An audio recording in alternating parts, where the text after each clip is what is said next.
Severe flooding across central Queensland. That's what we were dealing with right now. And if you are in the Capricornia region or anywhere near Rockhampton, Gladstone or Clermont, you already know how serious this is. The remnants of Tropical Cyclone Koji are sitting over central Queensland and they not moving. That's the problem.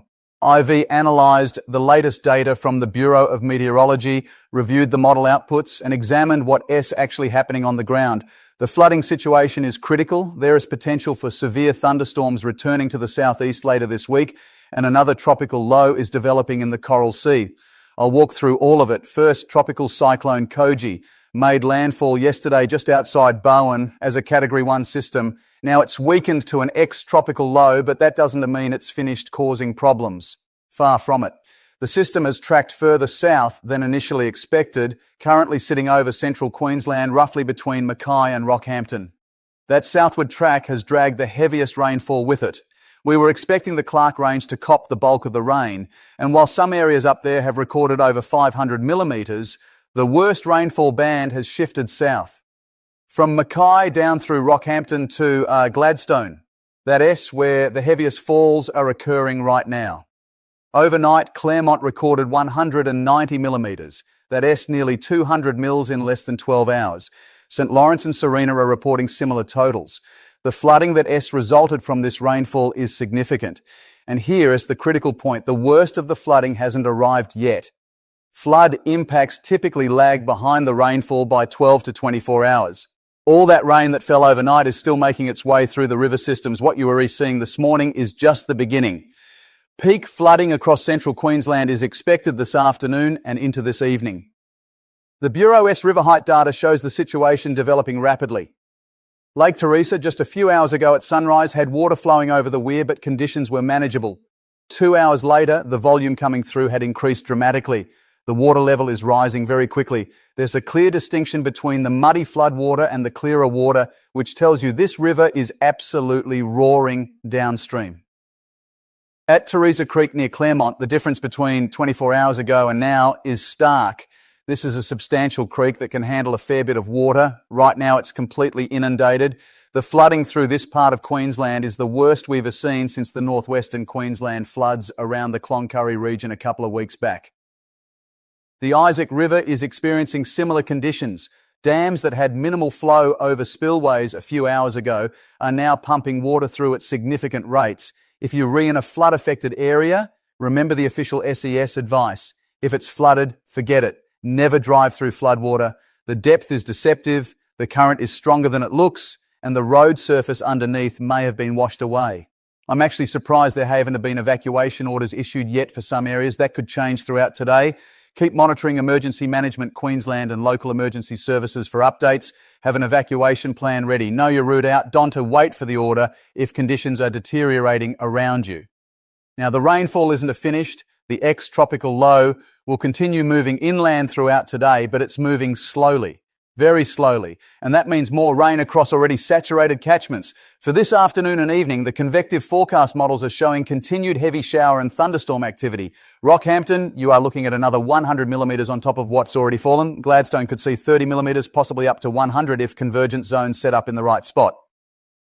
Convergent zones are where different air masses meet, forcing air upward. When that happens over the same location for hours, you get those extreme rainfall totals that cause flash flooding. We saw this pattern overnight. There is potential for it to repeat this afternoon. South of the low pressure system, inland areas including Clermont, Maramba and Glendon will continue seeing heavy rainfall through this afternoon and evening. Tomorrow doesn't bring much relief either. Heavy showers and thunderstorms will persist across the Capricornia coastline. Further north and through inland areas, there is potential for severe thunderstorms with heavy rainfall and damaging wind gusts. For coastal locations, Tuesday will be another wet day. The rainfall totals will continue to climb. Now, southeast Queensland, for those around Brisbane, the Gold Coast and the Sunshine Coast who are hoping this system would bring relief from the dry conditions, unfortunately, that's not going to happen. The moisture and the rain are staying north. Southeast Queensland will miss out on this event. Looking ahead to Thursday and Friday, there was some hope for severe thunderstorm development across the southeast. I've examined the atmospheric soundings, the instability parameters and the moisture profiles. The picture isn't promising. Thursday shows reasonable instability building across northeastern New South Wales and the southern Queensland border region.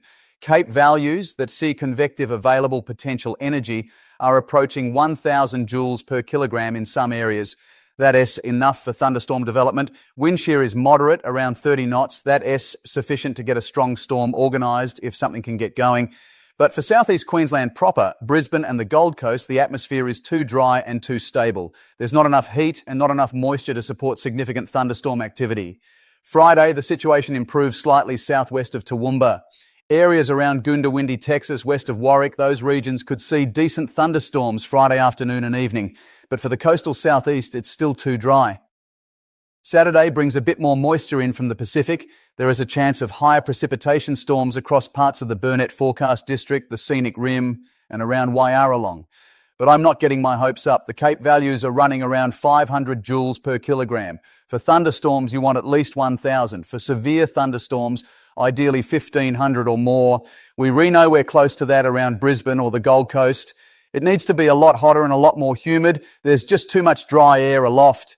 This looks like another event that promises rain for the southeast and then fizzles out at the last minute. I know that is frustrating. Many areas around Brisbane and the southeast Haven T seen decent rain in months. The dams need it, the gardens need it, but this system isn't going to deliver. Elsewhere across the country, there is shower and thunderstorm activity across the southwest of Western Australia. Nothing severe. The wheat belt is seeing some rumbles this morning, a few lightning strikes, sporadic rainfall. It's high-base stuff, so don't expect significant totals. A few thunderstorms will develop across the goldfields over the next couple of hours as a west coast trough pushes inland. Perth Metro should see a sea breeze develop this afternoon, bringing some relief from the heat. The monsoon trough remains active across the Northern Territory and far northern Queensland.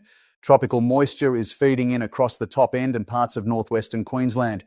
Fortunately, it's not translating to heavy rainfall. The Northern Territory and far northern Queensland have had their share. Even the central Queensland rainfall should ease back slightly as the ex-tropical low moves further inland. However, the monsoon trough isn't going anywhere. It's expected to strengthen around the 20th of January. That could spin up a broad tropical low somewhere in the Coral Sea or the Gulf of Carpentaria.